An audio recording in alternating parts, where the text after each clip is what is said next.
I'm Rosh Sillars, and thank you for being here. Those of you who are catching up on the replay, we have a lot of good information. I have about 8, 9 questions and answers to go through. But the topic of the day is launching a new product and some strategies around that. This show is all about marketing strategies, if you really get down to it, combining different types of tactics and ideas, thoughts, concept, technologies to really help you separate yourself from the competition, to help you grow your company, ultimately grow your company, and of course, grow revenue. And today I have a series of thoughts that I'm going to share with you about product launches. And that's not necessarily just product launches online, but just into the public, into the marketplace is really where I'm going today. And I think you'll find this very helpful and some interesting thoughts, along with your question and answers and those who come in during the live show. Of course, I'm always happy to answer your questions. If you're wondering when that is, it is noon Eastern Standard Time every Monday, and that's when I go live and answer the questions. And I collect questions throughout the week from people. You can catch me on Twitter at Rosh Sillars, and that's where you'll find me on Twitter. And if you have a question there, post it there, and I'll be happy to consider it for the show. Okay, so you have this product, and I'm going to assume that you've done your research, and a big part of a product launch is certainly doing your research, understanding your target market, and understanding your product and the problem it solves. Something we talk a lot about on this show. However, moving forward beyond that, I'm going to make the general assumption that you know where you're going with this and that there is a market for this product. It's just a matter of launching it. So I guess, there are a few things to consider. And that one, do you have a budget? And what is your budget? And be honest. If you have a budget, great. If you don't, that's fine. You either have time or money when it comes to promoting your products and services. You either put your time into it or you pay someone else or pay your way to the front of the line or in front of the right number of eyeballs. That we have a lot of choices today. We have Facebook, we have numerous choices with Google, we have Twitter and Pinterest and Instagram. So we have choices to get the word out there, but we also have, networking in public. We have, networking groups. We have still trade magazines and billboards and radio and TV even. I mean, do we have the budget? But the first thing you want to do is start early before launch date. You need to consider, the time ahead of launch as prep time to get the buzz going before that product and service is out there. And teasing people with good information, this problem is going to be solved. Doing PR, getting out there and sharing the message. Go on podcasts, go connect with influencers within your industry and start to tell the story. The story. You need to make sure you have that story down. And of course, you can test some stories during that time leading up to the product launch. And you continuously test ideas, stories, get the word out there, get the buzz going, get some influencers involved. And again, if you have the budget, pay your way into that launch. Now, that doesn't mean you stop at the launch. And I think it's important, while developing that buzz, you start creating your own videos. If you can't get on other people's videos or podcasts or blogs, then create your own to get the word out. Again, well before that launch. All right. The one thing that I would say, when you get to launch date is that you don't stop. You build up that buzz through the various avenues that you have. And if you have an email list, that's great. And if you don't have an email list, start developing that email list right now. So at least on launch day, you have some people to send out the information to, right? So you have to remember, launch day is a big day, and launch day is the biggest day in theory, but it's not the end of the process. It's really, moving up to launch is like it's like a prequel. It's before the launch, you're doing everything you can up to the launch, but the real work begins once it's launched, because all the things that you were doing before, you do again after the launch, but this time you have a product. Now, in pre-launch, if it's available, there's nothing wrong with sharing your product and service with those influencers, getting it out there, getting people to talk about it. If your product is not available until about launch time, then fine. Then do that stuff afterwards. But maybe you can give us some sneak peeks before the launch to those influencers, to the press, to people who would actually help you get the word out there for little money. Now, if you have some money, you can always create contests. You can get buzz going by offering the opportunity to have that product or service for free, or to try it, or a temporary scenario. There are a number of ways you can approach this, but ultimately, again, moving forward, once that launch date hits, now it's about continuously testing. One thing that I have discovered through the years is that there are people out there who will use your product and service or approach it a little bit differently than you originally intended. And I think one of the best things you can do after you launch in terms of success, expect that spike, but know it continues and can go much higher down the road.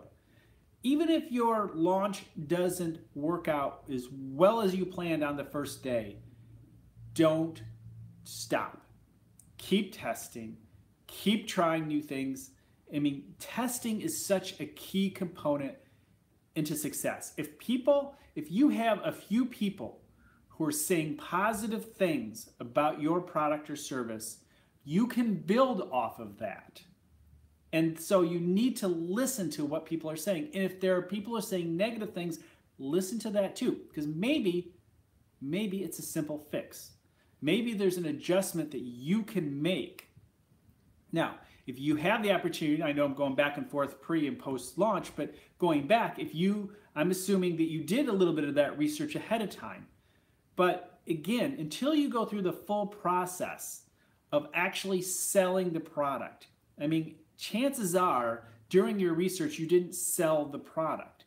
You're just gathering the information. A lot of times during research, people say, oh yeah, that sounds great, that's what I want. But when comes time for launch time, sometimes people aren't willing to put their money on the table for that product or service. So you need to find out why. What is that issue? And again, continuously test and find out what are the things that you can do to make adjustments along the way. And sometimes it doesn't really catch fire for 3 to 6 months down the road. But as long as you're making a profit and you're continuously getting positive feedback and you see the momentum going in the right direction, I would keep it going. If you don't see it going in the right direction, if people really truly do not seem interested, then you might want to cut your losses. You might want to cut your losses, regroup, and reevaluate. But that testing and evaluation thing continues. You never stop that process. You never stop asking questions of your customers, because you can find some good information. As I was alluding to before, sometimes this happened with a client recently.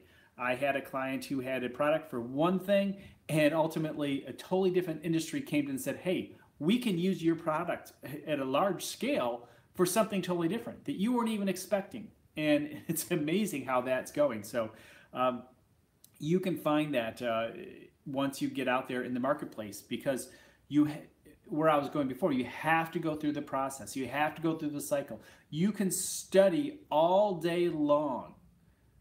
You can research all day long, but until you've gone through the process of releasing that product all the way through the sales cycle and have actually sold the product and got feedback, you really don't know. And that's why I think a lot of people are fearful of launch. Just get it out there. Do your research. Do your pre-planning. Decide on, okay, one, here's my budget, and here's how much time I have to promote before launch. Maybe it's 8 weeks, 6 weeks, a month, and this is what my budget is. This is how much I have. And you set goals, and then you launch it. But that's when you really learn what it is you need to do to make it successful. It's hard to know what to do. Unless you have experience with similar products ahead of time, it's really hard to know what will make you successful in the next steps. Okay, if there's the biggest lesson out of all that, it is going through that cycle and listening to your clients. But building up to the launch, just do everything you possibly can. Talk to as many people as you possibly can. Get the word out and connect with as many influencers as possible. Okay, let's get into the question and answers. I hope that was helpful. If I missed a section in there that I totally did not answer your question related to product launch, that's fine. I want to hear from you. Put that in the comments below. What is your favorite tactic when it comes to launching a product, whether it's online or off? And if I didn't answer a question, I want to hear what your what your question is, and I'll give it an answer. Maybe I'll answer it in the comments, but at least a portion of it, and I'll certainly answer next time on the show. Okay, so the first question: why use Twitter?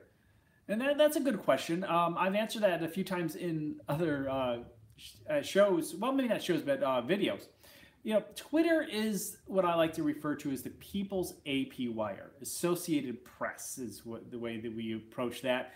And, you know, you follow people that you find have a specific expertise, and you offer information about a certain very focused expertise. In my opinion, I mean, Twitter is a very focused, in my opinion, platform and keyword sensitive platform. So I think you really should be highly focused in your channel and share information that is for the people you want to attract specifically. As I often will say, if you want to attract architects, talk about things architects are most interested in and go from there.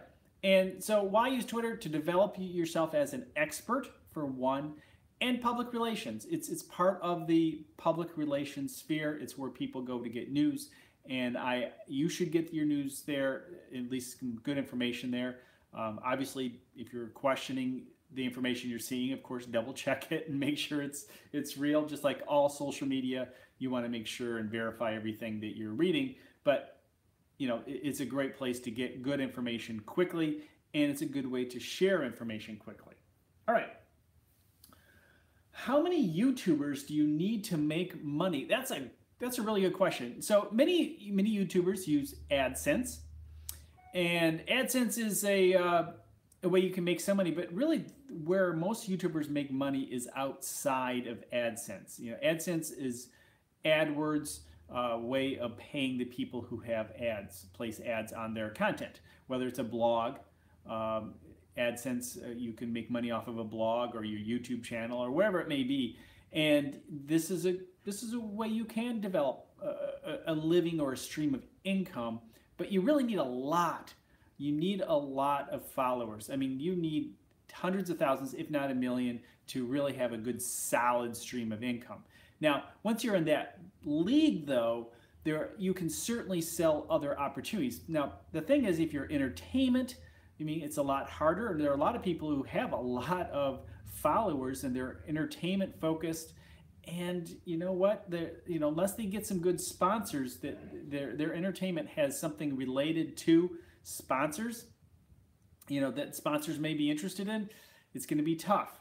So, but someone like myself, dealing with marketing and business, people who are interested in connecting with business people can sponsor stuff that I do and things like that. So that would be easier. My speaking, sponsorships through the blog or whatever it may be. There are a lot of different ways in which I can, specifically my speaking, that I can make additional money, although the AdSense level isn't really even there right now. So I was making money with AdSense until their little cutoff thing. I made about, believe it or not, $20 or so a month on that, just for a small channel. Not too bad. Not too bad at all. So when that kicks back on, which it won't be, I don't think, too long, we'll have that.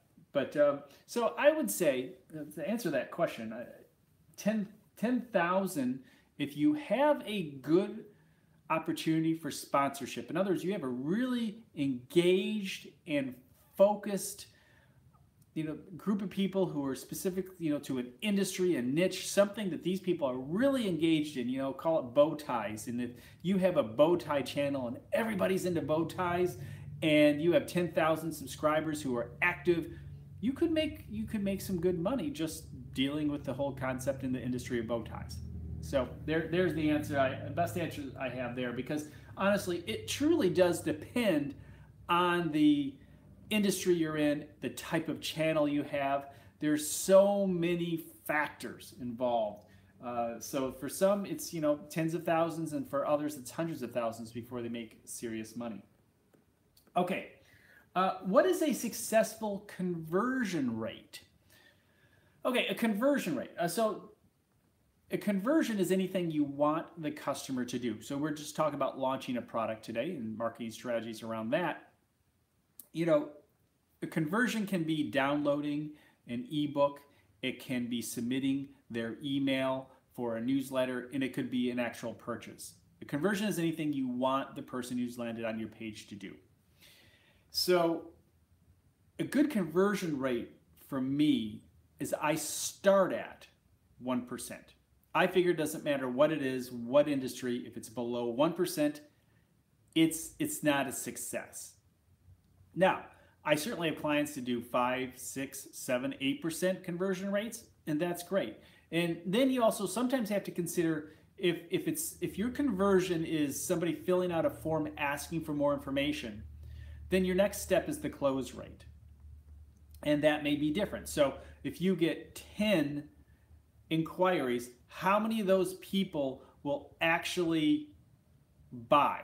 So if it's 3 out of 10, then you have a 30% close rate. So, you have to pare that down in terms of figuring out how much money you will make in your ROI. But I start with 1% and build off of that and build my goals around that. So that's my answer. Okay, next question. How would you market a restaurant? Wow, that's very industry specific. Actually, I think I have another one in here that's industry specific.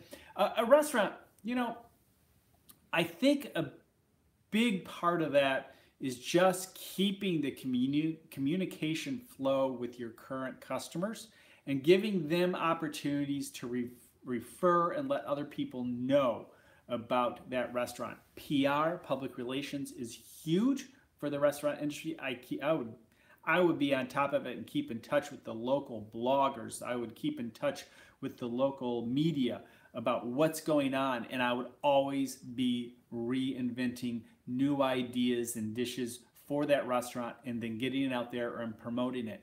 I would also probably celebrate events to get into the news and to get people there. I would host events if I could. Again, it depends on the restaurant, depends on the environment, but that's probably the basics of it. I mean, restaurants are so word of mouth. I think that I truly think that social media is a big part of it, but also being connected. And I think this is where a lot of restaurants don't go, and that is being highly connected with your local bloggers, with your local social media people, your local Instagram influencers, and treat them well and get them to help you spread the word. But you always have to, just like anything, when it comes to PR and journalism, I mean, you go to the same writer or editor with the story. I mean, you got to have a good angle. You have to have something. And that's why I go back to reinventing the food, reinventing ideas, and celebrating different events, because that will give them a reason to share the good news about the restaurant. Okay, what is the best way to use Facebook? Well, obviously it depends on your approach and what your goals are, but ultimately these days I've been saying a lot about groups. Groups are the way. I don't care much about the pages. I mean, it's an open for business sign, as I've mentioned many times before. However, if you really want to build community and want to be effective, develop yourself as an expert, you could even, back to the restaurant thing, have a restaurant group, and start sharing specials only within that group, because group messages truly do get shared more than your Facebook pages, and by far. And so I would highly recommend developing a group. And if you're a business, obviously you need that. I mean, you don't want it to be generic. You need to have something that people are going to be excited about and interested in when it comes to your group. So make sure you got something good, and make sure someone's facilitating it. Make sure you have something going on every single day, and keep that group interactive. And then, champion some people within that group and give them some admin ability, or if you can, or yeah, give them some kind of control that would help them keep that influence going, that conversation going. Maybe give them some rewards. There are a lot of ways you can go about that. Okay, should I create a survey? I guess the question is, create a survey for growing your business. I'm going to go back to the product thing. I think this was related. This was related to the questions related to products and launching products. You can in the beginning, and you can afterwards. It's always good to get information from your customers. It just depends on, where is that survey going to? Is it going to your email list? Is it going to Twitter? Is it going on Facebook? And I'll tell you that each area will have a little bit of a different kind of an answer or bias. And that's what you really have to consider when you're dealing with your surveys. What is the bias of the group of people in which you are submitting that survey to? But if you want to improve your products, you kind of want the bias of the people who've already bought the product and can tell you about it and give you some information related to it. So yeah, surveying your customers without beating them up. I am a big fan of shorter surveys versus longer surveys, but sometimes you can get away with a little bit longer survey if you have a good group of people who are passionate about your product. So I truly would say yes. They can be good if you have a good list or a good direction to share that survey. If it's just throwing it out there without any kind of acknowledgement of who you're sending it to, just hoping for some kind of information, I don't know if it's necessarily going to help you. I guess you're just going to have to really think that through. Who are you sending the survey to? And the questions, are they skewed or biased in any way? That's also very helpful to think about before you do anything with those surveys. Okay, marketing strategies for a jewelry business. Well, I think with a jewelry business, again, this is off the top of my head, I would start thinking about the things that would excite people. Why would people come into your jewelry store? What is the, quite often it's the most expensive or unique things that you have that get people's attention. And so I would be highly active in the community there. Obviously, I don't know all the ins and outs of the jewelry business because, maybe there's some liability there. Maybe having people in the store, there's some liability issues. But again, just like anything related to business and growing a business, you have awareness, developing awareness, being active in your community. I know some jewelry stores who are very active in the community. Driving traffic to your website and to the front door, very important. Obviously, good imagery really does help. And I think that's really important. I think a lot of jewelers understand that. And a lot of times you can co-op. I know jewelry stores can co-op. Take advantage of that. If you have some co-op dollars related to your business and some of the brands coming in, take advantage of it. Don't let it get away from you. So you have awareness, traffic, conversions, improving those sales. What can you do once people are inside the store? What are some things that can bring people in the store, and how can you better convert that customer? And then, of course, I think probably most important thing when it comes to jewelry stores is that retention factor. Keeping the people that you have already earned. People can be very loyal to such stores, to jewelry stores, and keep going back to the same one, whether, again, it's for repairs or so forth. When there's a new occasion or somebody's purchasing a nice piece of jewelry for a family member or a friend, you want them to keep coming back to you. And so you need to keep in communication, keep top of mind in a positive, exciting, interesting way. And I think that's where a lot of companies go wrong, is they just don't keep in touch in an interesting way. They just think, I'm going to send them my newsletter and they'll be so interested about the company. No, you got to make it about them. You got to make it about them if you really want these things to work for you. All right. Last question. Why marketing branding. Why branding?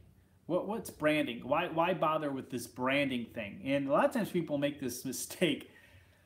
They think branding's your logo, and that's part of it. It's kind of like saying, marketing is advertising. No, advertising is part of marketing, and branding, your logo is part of branding. In other words, developing the feeling, ultimately developing and massaging that reputation. So when people look at your logo, they have a certain feeling, a reaction.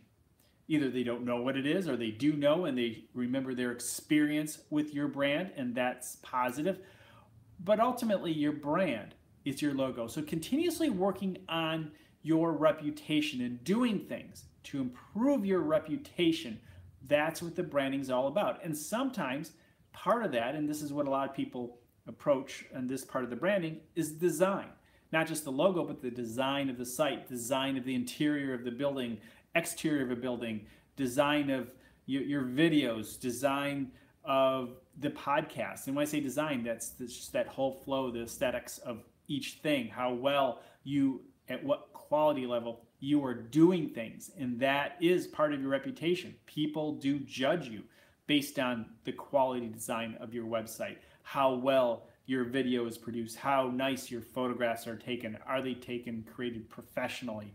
How well is everything written in your literature?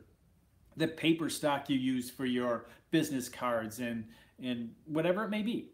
All that is part of your reputation. It all comes together under branding, but ultimately it's the reputation and the way people feel when they're introduced to your brand or see your brand again.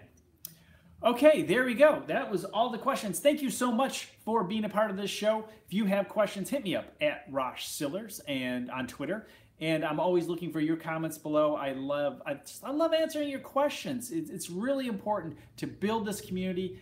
Marketing strategy. I can share tips and tactics within different strategies.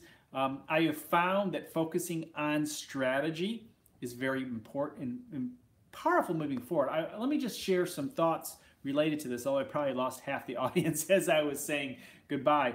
But I'm not really, I really want to just share again some of the thoughts for those of you who wish to continue on. The show and marketing strategy, I shifted the name from Clinic to Marketing Strategies, and we'll continue to keep that. I focused a lot of the channel, the words around this channel, to strategy, because I think that is what people are looking for.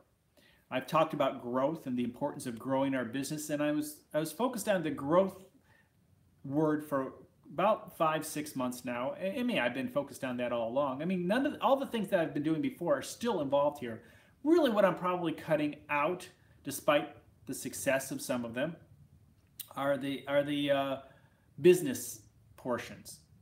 I'm not focusing so much on, like, as I mentioned many times, one of my more popular videos on scope creep. I probably avoid that kind of a conversation, or I wouldn't talk about accounting or something. I'm focusing on marketing strategies and the tactics around that. Combining, of course, I always believe in combining different strategies and combining different tactics to create a new strategy. So it's just in the framing of this channel. It's just in the framing of, continuously narrowing down that focus, which is so important. And I really do think, actually, yes, last week I had some really good numbers. I think it's almost like YouTube said, yeah, that's what you're about. You're about strategy. I get it now. I'm putting this all together. And I think what I was doing and where I was focusing everything was just not working.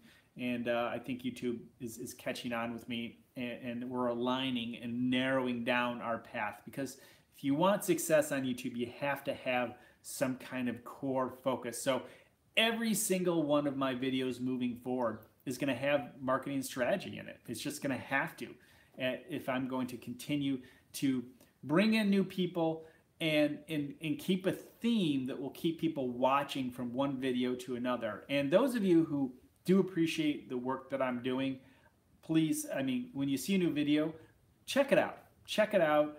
Watch the whole thing if you can. It really does help in terms of the momentum earlier the better to jump on board, take a look, see what it's all about, and then comment and give a little thumbs up.